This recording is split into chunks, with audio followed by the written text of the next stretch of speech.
Hello, I'm Caroline Gow in the Baird and Warner Glenbrook office. I'm pleased to share with you Renovations Revealed.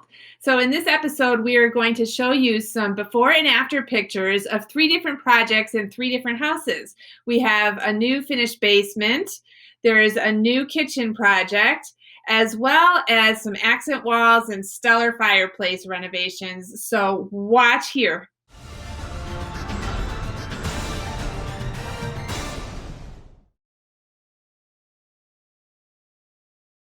First up is our basement renovation. Let's take a look at some of the before and after pictures.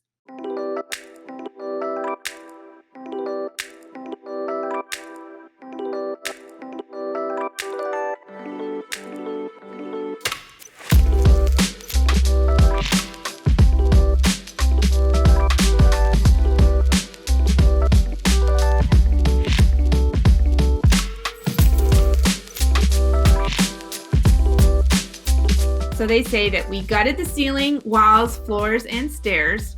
They insulated the walls and ceiling and installed a new framing. The treads on the stairs were replaced or repaired, and they installed a door to the back room, added lighting and electrical cable outlets. They still have a few projects to finish, but overall it's very usable and they're happy with it.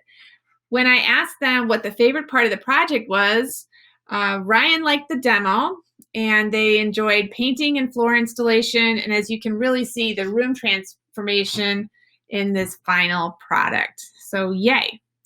I asked what pitfalls they would want to avoid when starting your renovation. Don't forget soundproofing.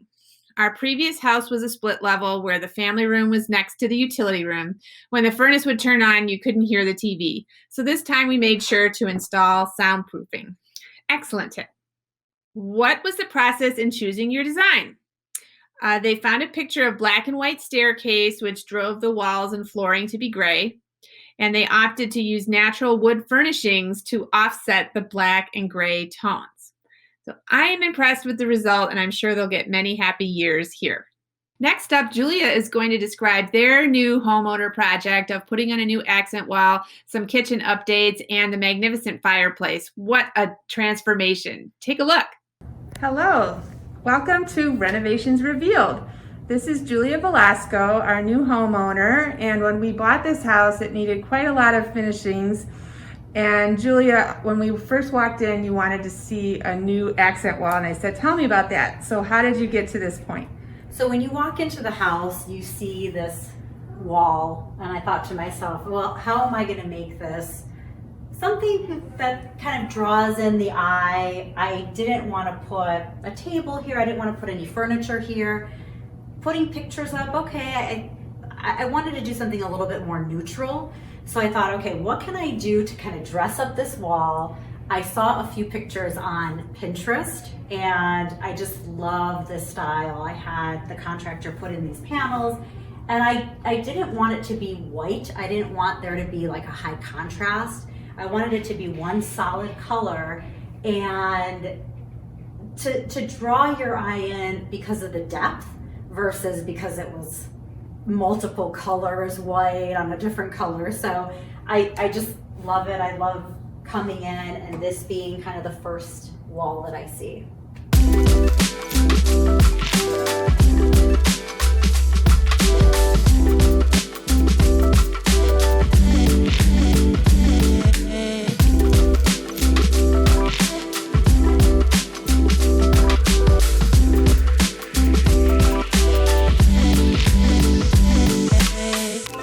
This herringbone backsplash is gorgeous. That definitely wasn't here before. No, it was not. Brown and light blue and a few other colors were actually in the backsplash. It was not exactly my style. These cabinets were brown. I wanted to lighten up the color of the kitchen. And I really liked the herringbone style. I did not want to have white subway tiles. I wanted to add something a little bit more unique. My contractor was completely against this. He said it would be too much work. He actually tried to convince my husband to convince me to just do subway tile. But as you can see, I won the argument. Yes, it took 3 days to do, in addition to 1 or 2 days of redoing the drywall, but I love it.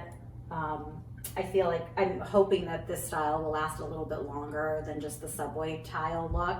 But I know it took a few extra days, but I really like the way it looks. Oh, it's totally worth it. It's gorgeous. Let's see the fireplace.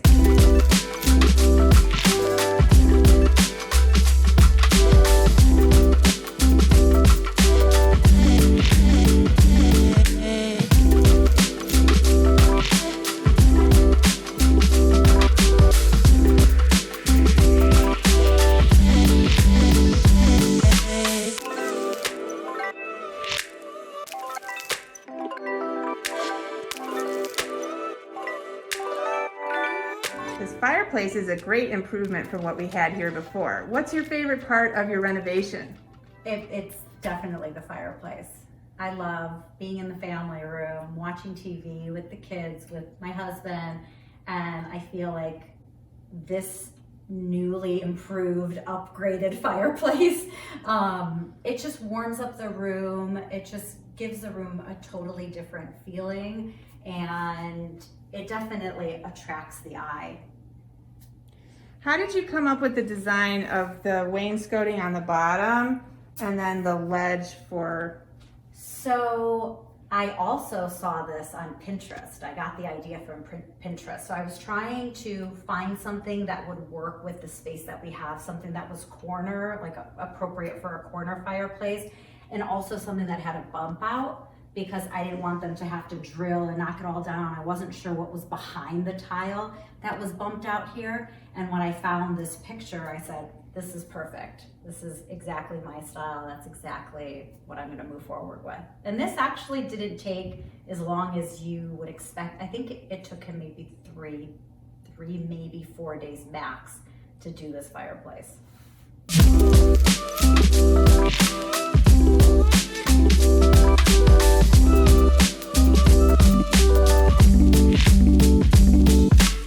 Julia, your project is amazing. Do you have any tips or tricks for future homeowners who want to do renovations and things for them to avoid?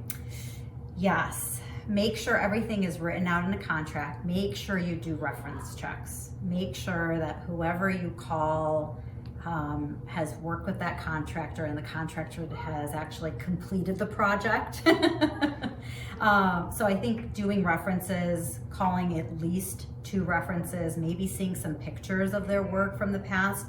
You know, a lot of these contractors are great salespeople. So yes, I think I got caught up in that. But I think it's really important, again, to make sure you check references. Thank you so much for showing me your beautiful home, and I'm so glad you guys are all moved in and happy. I absolutely love your color choices. Thanks, Caroline. That was amazing. Thank you, Julia.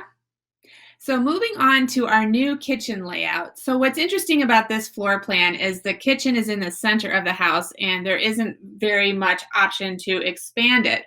So what this homeowner did was move the eat-in area out of the way, and they were able to open up by knocking out a wall in the dining room, and it created this great island. So let's take a look at the before pictures and hear what the homeowner has to say about their project. Our old kitchen was closed off from the rest of the main floor, so we decided to completely remodel the layout of the kitchen to make the main floor more cohesive. By knocking down the wall between the kitchen and dining room, the main floor has more light and also extended the living space from the kitchen into the front room. We extended the kitchen into the old eating area to expand the kitchen footprint, which allowed us to install a 7-foot island. Our inspiration for the design was to keep the kitchen simple, classic, and bright. That was accomplished through the white colors of the cabinets, the backsplash, and the island countertops, while also adding additional lighting in the space and eliminating the wall between the kitchen and the dining room. Even though the footprint of the house has not changed, the main floor now seems larger. So indeed, Melissa tells me her favorite aspect is the fabulous island where they can dine and cook. And they almost put a sink on the island, and she's glad they did not. When I asked them if there was anything you would change, she pointed out a small section of wasted space that could have been a small cabinet. I say, in the grand scheme of things, they did pretty awesome here. I love how the kitchen was pushed back, the dining room opened up to create space. The color selections are modern and crisp, and there is a lot of cabinetry while the whole first floor feels bigger. Welcome home. I'm sure they'll have many happy years here. Thank you so much to these homeowners for giving us a sneak peek into their renovation projects. I love to see the finished result. It gives me so many good ideas. I hope you enjoyed the tour. Watch for the next time.